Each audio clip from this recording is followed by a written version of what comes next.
Queridos irmãos, companheiros no ideal espírita, louvamos a Jesus por mais esta oportunidade que Ele nos concede de podermos, no nome dEle, no Centro Espírita Anália Franco, darmos continuidade às nossas atividades de palestra e passe virtuais. Que Jesus e os bons espíritos nos assistam, nos protejam e nos envolvam, como sempre fizeram, nas vibrações de amor, de paz, de harmonia, para que no decorrer dessas atividades, cada um de nós possa encontrar aquilo que tem buscado na sua existência.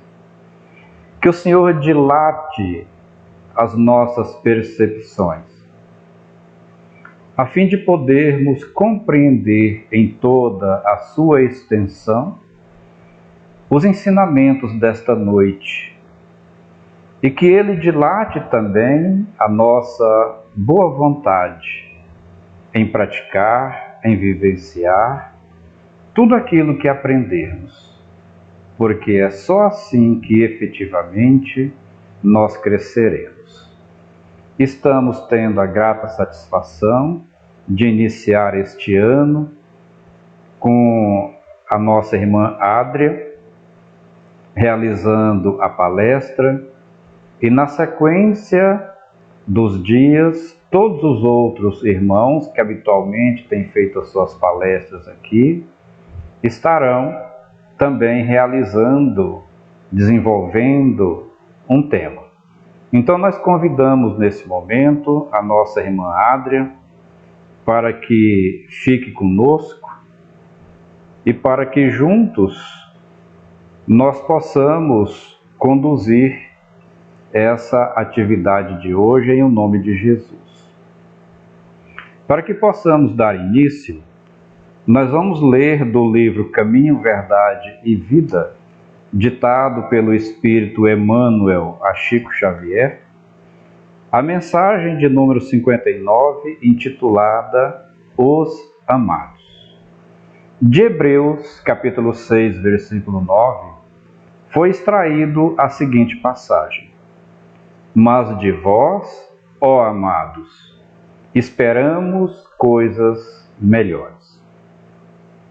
A esse respeito, Emmanuel comentou: comenta-se com amargura o progresso aparente dos ímpios. Admira-se o crente da boa posição dos homens que desconhecem o escrúpulo, muita vez altamente colocados na esfera financeira. Muitos perguntam: onde está o Senhor que lhes não viu os processos escusos? A interrogação, no entanto, evidencia mais ignorância que sensatez. Onde a finalidade do tesouro amoedado do homem perverso? Ainda que experimentasse na terra inalterável saúde de 100 anos, seria compelido a abandonar o patrimônio para recomeçar o aprendizado. A eternidade confere reduzida importância aos bens exteriores. Aqueles que exclusivamente acumulam vantagens transitórias fora de sua alma, plenamente esquecidos da esfera interior, são dignos de piedade. Deixarão tudo, quase sempre, ao sabor da irresponsabilidade. Isso não acontece, porém, com os donos da riqueza espiritual. Constituindo os amados de Deus, sentem-se identificados com o Pai em qualquer parte a que sejam conduzidos. Na dificuldade e na tormenta, guardam a alegria da herança divina que se lhes entesoura no coração. Do ímpio, é razoável esperarmos a indiferença, a ambição, a avareza, a preocupação do amontoar irrefletidamente. Do ignorante, é natural recebermos perguntas loucas. Entretanto, o apóstolo da gentilidade exclama com razão: mas de vós, ó amados, esperamos coisas melhores. Essa mensagem vem falar diretamente com cada um de nós. Somos os bem-amados de nosso Senhor Jesus Cristo. E é exatamente por conta disso que Ele espera de nós a cada dia coisas melhores. Então que cada um possamos, não só no dia de hoje, mas em todos os dias das nossas existências, o nosso melhor, que possamos doar o nosso melhor, porque com certeza o principal beneficiado seremos nós mesmos. Que Jesus permaneça convosco no decorrer dessa atividade e que Jesus também inspire a nossa irmã Adria para que ela possa, com riqueza, trazer para nós o conteúdo que certamente ela estudou, se preparou, para que possamos, assim, beber dessa fonte. Adria, mais uma vez, seja bem-vinda, que Jesus te abençoe. E a partir desse momento, fique à vontade para realizar a sua palestra. Estaremos por aqui e no final retornaremos, está bem? Até mais, fique à vontade. Liga seu microfone. Boa noite. O assunto de hoje é o papel do Espiritismo e da Casa Espírita. Como nós sabemos, né, o Espiritismo ele iniciou o movimento dele através de Allan Kardec. Existia, em meados do século XIX, na França, um movimento que estava acontecendo denominado de mesas girantes. Era uma situação em que costumeiramente ocorria, geralmente nos finais de algumas aglomerações, algumas reuniões festivas, na época os chamados tão famosos saraus. Então, no final dessas reuniões, desses agrupamentos aí de pessoas, começou a acontecer que algumas mesas começaram a realizar movimentos e também movimentos de subida, né? Movimentos de laterais e movimentos de subida. E aí as pessoas, elas faziam perguntas, né? Elas não sabiam o que estava acontecendo, porém, elas entendiam que existia ali uma comunicação, como algo que tivesse, a princípio, tá tentando fazer algum tipo de contato. E aí muitas pessoas com curiosidades começaram a fazer perguntas, e aí a mesa, entre aspas, a mesa, né, respondia com batidas, né, respondia algumas questões. Inicialmente, o Allan Kardec, ele começou a observar essa situação e teve curiosidade, porém, ele não, de cara, ele não acreditou que fosse já uma manifestação de um mundo invisível. Né? Ele, enquanto ele não teve ali respostas mais lógicas, ele não acreditou que fosse o plano espiritual tentando fazer contato com o plano material. E assim, apesar dele ainda não crer que fosse os espíritos que tivesse tentando manifestar, conversar, assim mesmo ele, como ele era muito estudioso, muito observador, ele queria levar aquilo adiante, porque ele entendeu que naquele movimento existia uma força inteligente que realizava aquela subida daquelas mesas. E aí ele continuou, começou a estudar na casa dele, com alguns amigos, e aí teve a presença de alguns médiuns que foram colaboradores. E aí, à medida que ele foi fazendo perguntas e ele foi recebendo respostas muito lógicas, né, resposta muito precisa, muito aprofundada, ele começou então a sair daquele do ceticismo, né? Porque Allan Kardec ele era um cientista muito renomado, ele foi um pedagogo que na época ele tinha escrevido mais de 20 livros na área de matemática, física e química. E esses conteúdos, eles eram utilizados nas escolas e nas universidades. Então, assim, para ele levar em consideração a validade de algo, então tinha que ser muito comprovado.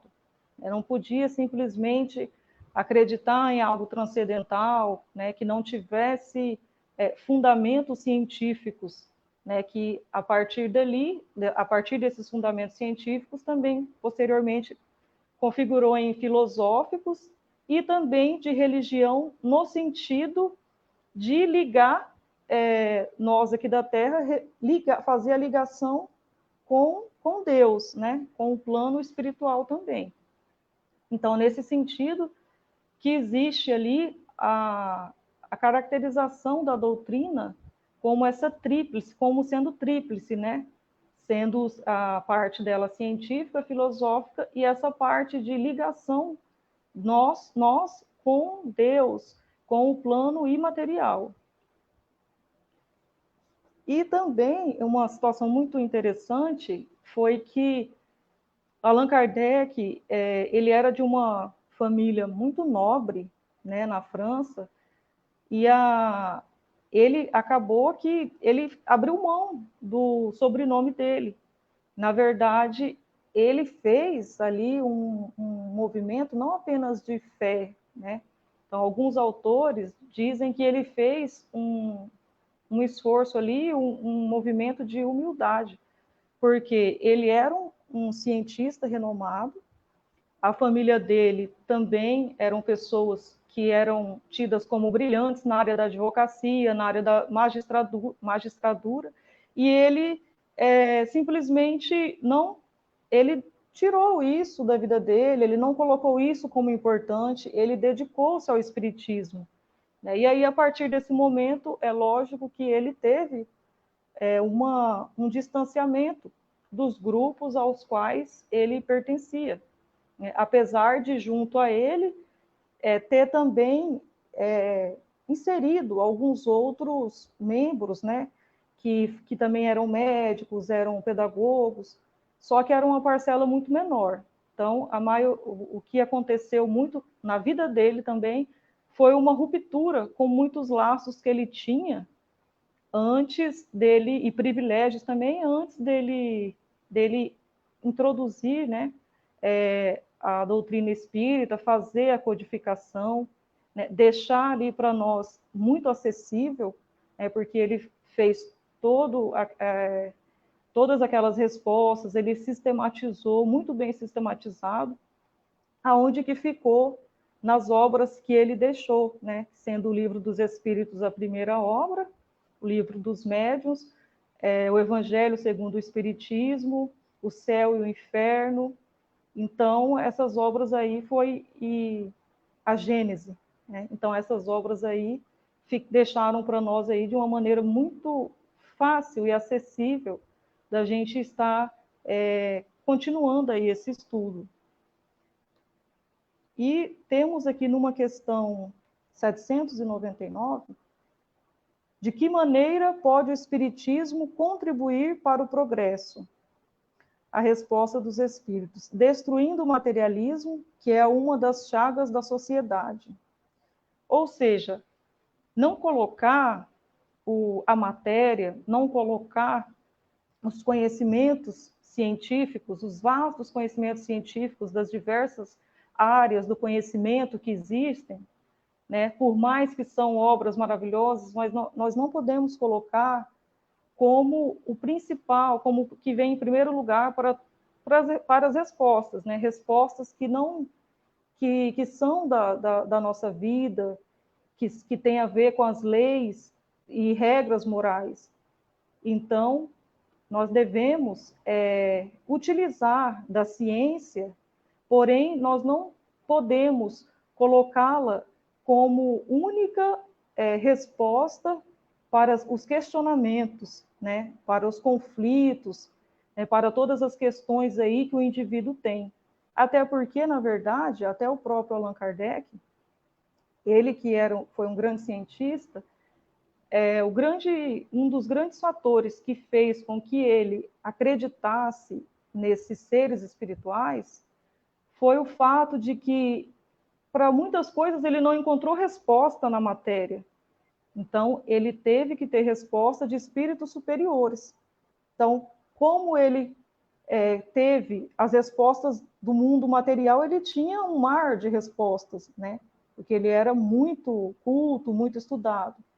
Porém, existia, assim, nele muitos questionamentos que não foi suficiente ele ter sido um homem extremamente estudioso, né? Então, assim, existiu muita coisa que contribuiu, né, para que ele continuasse aí, foi o fato de que ele teve respostas que foram muito profundas em coisas que jamais ele teria apenas no aspecto, no âmbito material. Aí nós temos uma questão 913 que pergunta: entre os vícios, qual o que podemos considerar radical? O egoísmo. Dele deriva todo o mal. Estudai todos os vícios e vereis que no fundo de todos existe o egoísmo. Então, por isso que dizem, né, que o egoísmo é o que mais está enraizado, o que mais está engendrado em nós. É aquela dificuldade que a gente tem, muitas vezes, em ser solidário, em praticar a caridade. Porque acontece muito, né, de que muitas vezes fazemos coisas apenas que nos trazem gratificação pessoal. Então, ainda nós vivemos numa época em que o bem comum, que o bem coletivo, que as dores do próximo é algo que não nos mexe, não nos toca. Então, ainda tem muito essa situação de ter aquele véu do egoísmo, onde a gente não consegue retirar esse véu, né? Aprender outras coisas, aceitar a diversidade.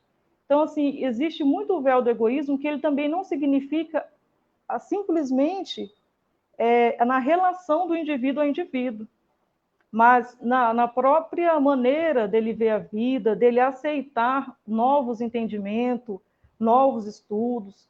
Então, muitas vezes o egoísta ele não é aquele que não é aquele que só não pensa no bem comum.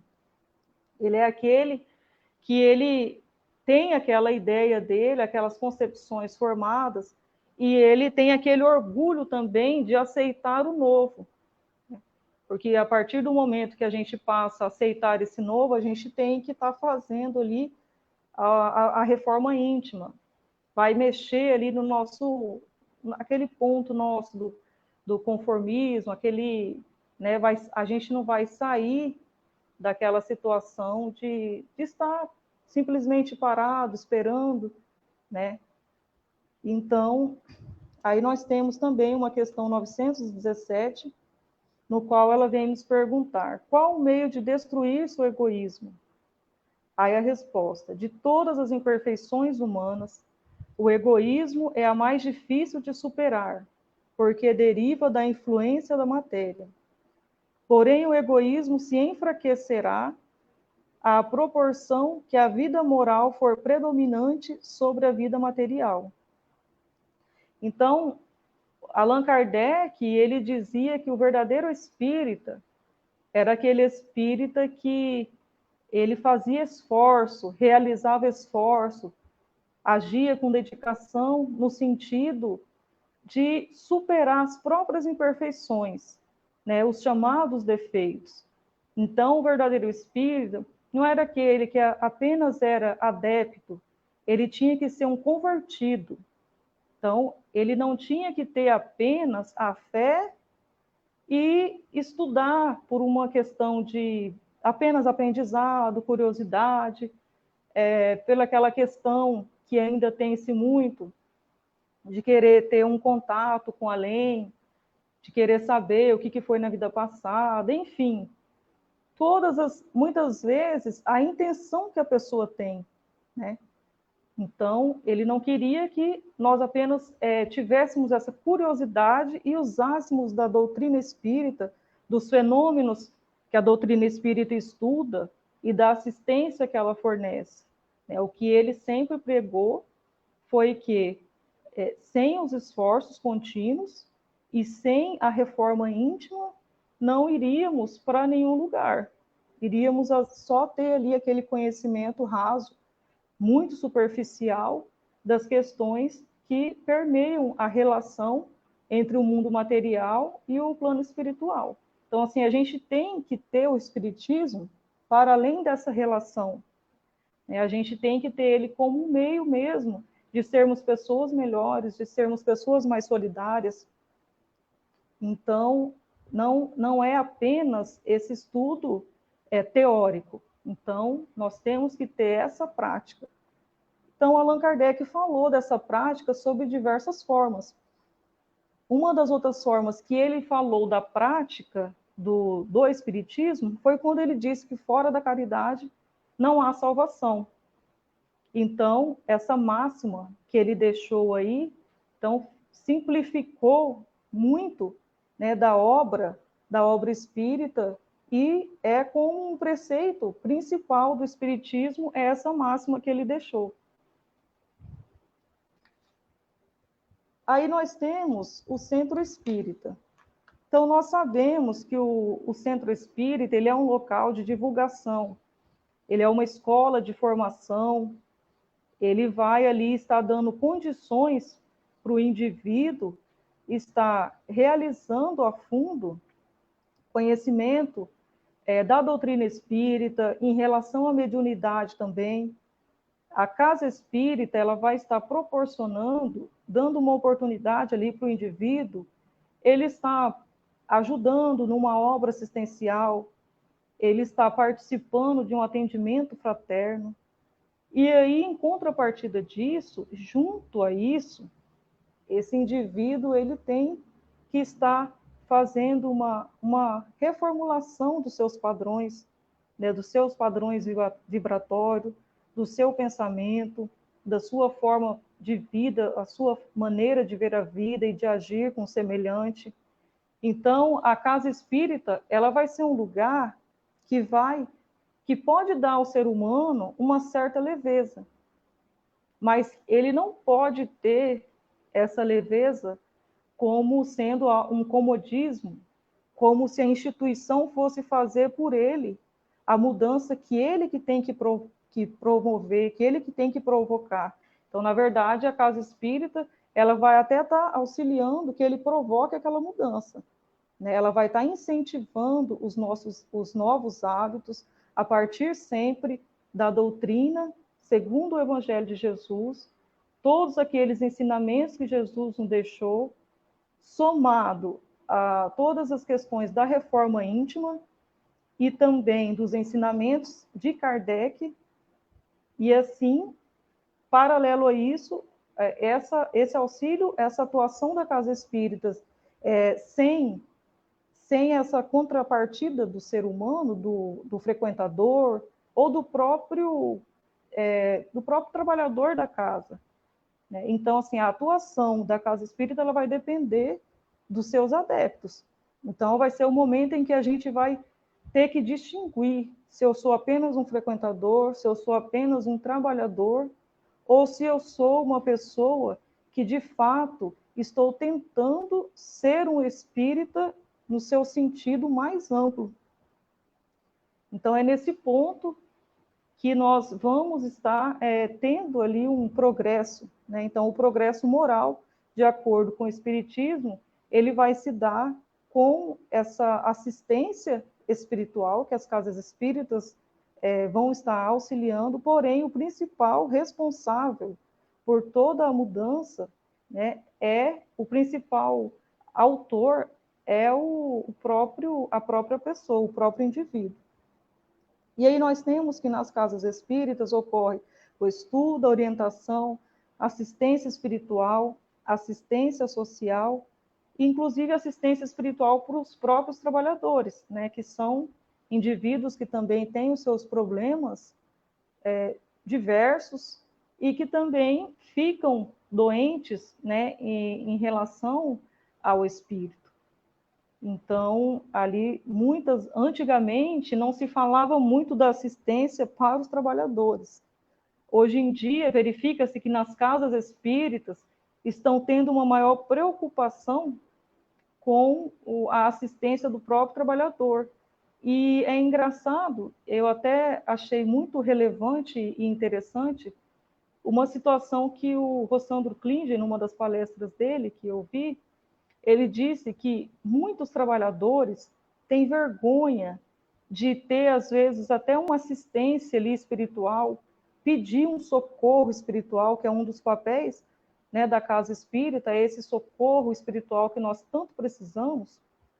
Alguns trabalhadores têm vergonha, e aí eles passam a pedir numa outra casa espírita, sendo que aquela que ele é integrante, ele não pede. Então, existe ali muito ainda a questão do orgulho.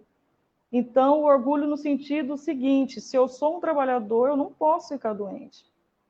Então, eu vou, de uma maneira ali bem discreta, solicitar uma ajuda, solicitar um apoio de um outro centro espírita e não daquele que ele já é frequentador e trabalhador.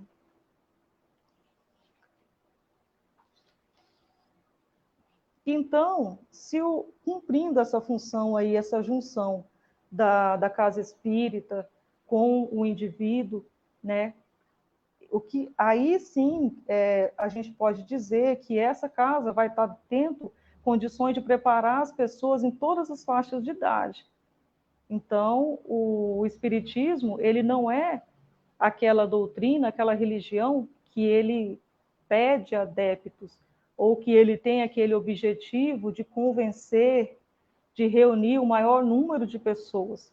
Nós sabemos, sim, que a Casa Espírita faz que ele tem um papel de disseminar a doutrina espírita, porém, eles não vão pela insistência, e também não tem ali aquela vaidade de estar tentando convencer de que aquele conhecimento é o melhor, que aquele conhecimento apenas aquele conhecimento é válido. Aí é claro que nós sabemos que é sabido que aonde as outras religiões param, o espiritismo continua, né? Porém, não existe aí essa preocupação, né? Ou pelo menos em todas as casas espíritas não deva existir essa preocupação em se tentar mais adeptos, se tentar pela forma do convencimento.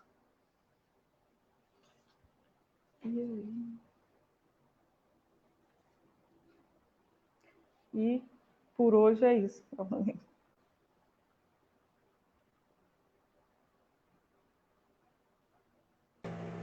Muito bem. Nós agradecemos, Adria, a sua fala, e grandes verdades foram ditas por você. Espero que todos que possam vir a ouvir essa fala façam profundas reflexões a respeito. É bem isso mesmo, excelente. Então eu convido todos agora, convido você também a permanecer conosco aí, para que nós possamos fazer o nosso passe virtual. Nós já vamos providenciando aqui o nosso passe de hoje.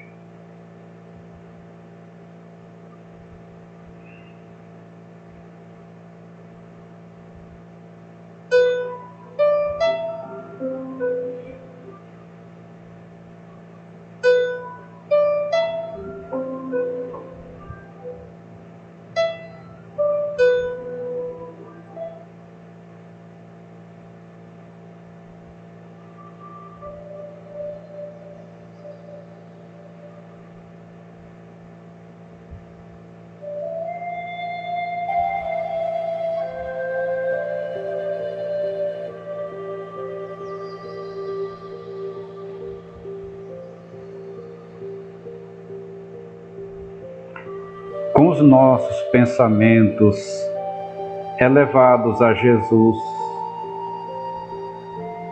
aproveitamos nesse momento para agradecer por todas as bênçãos que o Senhor fez vir até cada um de nós. Obrigado por sempre ouvir as nossas rogativas. Obrigado, Senhor, por sempre nos proteger, por sempre ter nos livrado de tantos males, de tantos perigos. Somos gratos e ao mesmo tempo sentimos-nos doridos, porque quantos, diferente de nós, experimentam nesse momento a pungente dor da perda de um ente querido. Então desejamos aproveitar este momento para vibrar em benefício desses que estão com seus corações despedaçados diante da partida dos que amam. Que cada um possa, Divino Senhor, compreender que não há separação temporária, que tudo é passageiro, que o reencontro é certeiro. Então, se for possível, que as nossas vibrações agora alcance cada coração, levando conforto, assim como também pedimos pelos que estão hospitalizados, experimentando a dor, a aflição de qualquer enfermidade. É tão bom estar saudável, é tão bom. Então nós somos profundamente gratos por isto, por nos possibilitar saúde. E cada um de nós haverá de honrar, Senhor, tamanha bênção, valorizando mais do que nunca as nossas vidas e procurando dedicá-la a seu serviço.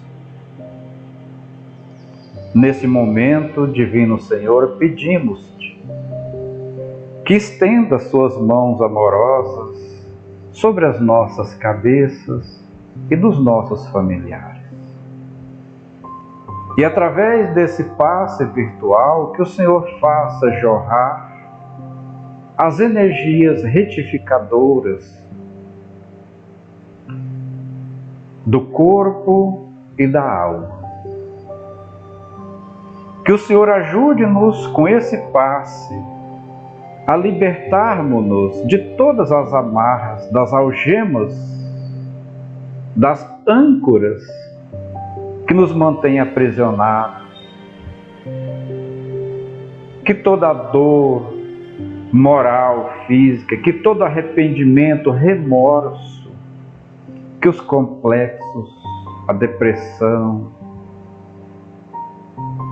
que a ansiedade, as frustrações, que tudo isso quebre nesse momento o elo que ainda tem conosco, concedendo-nos, através desse passe, total libertação.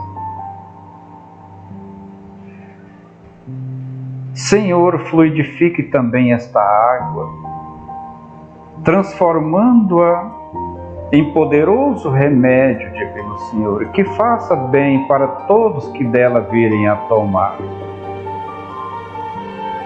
Confiamos tanto na sua assistência, tanto, Senhor,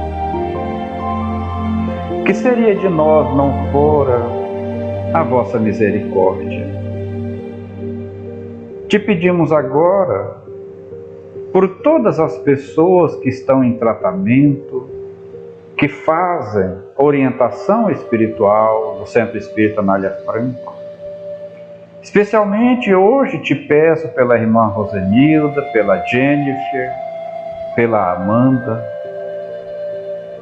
Te peço, Divino Senhor, ainda por todos aqueles que têm pedido a Jesus através das nossas ações. Que o Senhor não deixe ninguém sem resposta. Que o Senhor possa amparar cada um nas suas necessidades. Abençoe a todos os nossos familiares e entre com providência em todos os lares que estejam enfrentando qualquer tipo de adversidade. Que o Senhor vá diagnosticando e trazendo a solução. Confiamos na sua resposta ao Pai. E por conta disso te pedimos permissão neste momento para encerrarmos as nossas atividades de hoje, não sem antes te louvar, agradecer e evidenciar a soberania do seu nome, agora e para todos sempre. Que assim seja. Que assim seja, caros irmãos, queridos amigos. Fiquem com o meu abraço. Que Jesus continue a abençoá-los. E na segunda-feira, às 19 horas pontualmente, já estaremos aqui para darmos continuidade aos nossos estudos. Então todos sejam bem-vindos para o nosso estudo de segunda-feira, 19 horas. Adria, mais uma vez, muito obrigado. Se você quiser despedir-se.